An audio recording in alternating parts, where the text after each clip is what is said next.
Hello, പേരെന്നാടാ കുട്ടാ? മോളുടെ പേരെന്താ? പേര് ഇഷിക. ആഷിക. ആഹാ. എത്ര വയസ്സുണ്ട് ആഷിക്ക്? UKG പഠിക്കുകയാണല്ലേ? എന്തൊക്കെ ബുദ്ധിമുട്ടുകളായിട്ടായിരുന്നു വന്നത്? പോലെ എന്നും മിക്കവാറും പനി, ചുമ അങ്ങനെയുള്ള അസുഖങ്ങളായിരുന്നു. അപ്പൊ അലർജിയുടെ അങ്ങനെ ഒരുപാട് മരുന്നൊക്കെ ഞങ്ങൾ കൊടുത്തു നോക്കി. ഇടയ്ക്കിടയ്ക്ക് ഇങ്ങനെ പോയി കഫക്കെട്ടും പനിയും കൂടും, അഡ്മിറ്റ് ആവും. അങ്ങനെ ഒരുപാട് ബുദ്ധിമുട്ടി ഇൻഹേലറൊക്കെ വലിപ്പിച്ചുകൊണ്ടിരിക്കുകയായിരുന്നു. ഒരു മാസത്തിൽ തന്നെ 2-3 തവണയൊക്കെ അഡ്മിറ്റ് ആവും. ചിലപ്പോൾ മഴയും കാറ്റും അങ്ങനെയുള്ള കാലാവസ്ഥയുടെ അനുസരിച്ച് അഡ്മിറ്റ് ആവലുണ്ടാണ്. അങ്ങനെ മാറി മാറി ഓരോ ഡോക്ടർമാരെ ഒരിടത്തുനിന്ന് കുറവില്ല, ഒരിടത്ത് അങ്ങനെ മാറി മാറി ഞങ്ങൾ കാണിക്കുമായിരുന്നു. നിങ്ങളുടെ വീട് എവിടെയാ? ഞങ്ങളുടെ വീട് നിലമ്പൂരാണ്. എടക്കര എന്ന് പറയുന്ന സ്ഥലമാണ്.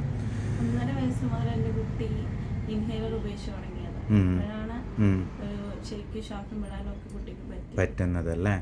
ഇൻഹേലർ സ്ഥിരമായിട്ട് ഉപയോഗിക്കേണ്ടി വരുമായിരുന്നു. എന്നാൽ പോലും വീണ്ടും വീണ്ടും ഇതുപോലെ കഫക്കെട്ട് രാവിലെയും വൈകിട്ടും ഈ 2 പഫ് വെച്ചിട്ട് കൊടുക്കണമായിരുന്നു. അതാ എന്തൊരു ബുദ്ധിമുട്ടാണ് ഇടയ്ക്കും അതിനനുസരിച്ച് ഇൻഹേലർ വലിക്കുമായിരുന്നു. അപ്പം നമ്മളിവിടെ വന്ന് അലർജി ടെസ്റ്റ് ചെയ്തു, എന്നിട്ട് ഇമ്മ്യൂണോതെറാപ്പി എടുത്തു. ഇപ്പം എത്ര മാസമായി ഇമ്മ്യൂണോതെറാപ്പി എടുത്തിട്ട്? 1.5 മാസം. നമ്മൾ അലർജി ടെസ്റ്റ് ചെയ്ത് ആ സംഗതികളൊക്കെ ഒഴിവാക്കി. അപ്പൊ തന്നെ അല്ലേ? അതെ, അതൊന്നും നമുക്ക് പൂർണ്ണമായിട്ടും ഒഴിവാക്കാം. അതെ, അതൊക്കെ ഞങ്ങൾ പറ്റ ഒഴിവാക്കിയിട്ടില്ല. പിന്നെ ഡോക്ടർ പറഞ്ഞ പോലെ ഞങ്ങൾ 5 മണിക്ക് ശേഷം ഒഴിവാക്കി. ശരി. അല്ലാതെ പകലൊക്കെ അത്യാവശ്യം മുട്ടായി ഒക്കെ ആണെങ്കിലും കുഞ്ഞല്ലേ. അതെ അതെ. ഇപ്പോ എത്ര ശതമാനത്തോളം കുറവുണ്ട് കുഞ്ഞിന്?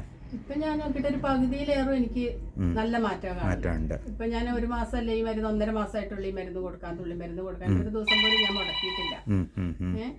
അപ്പൊ ഇതങ്ങനെ കൊടുക്കുന്നുണ്ട്. അപ്പൊ നല്ല മാറ്റമാണ് എനിക്ക്. ഒത്തിരി സന്തോഷം. പിന്നീട് അഡ്മിറ്റ് ആവേണ്ടി വന്നോ? ഇല്ല, ഒരു പ്രാവശ്യം പോലും.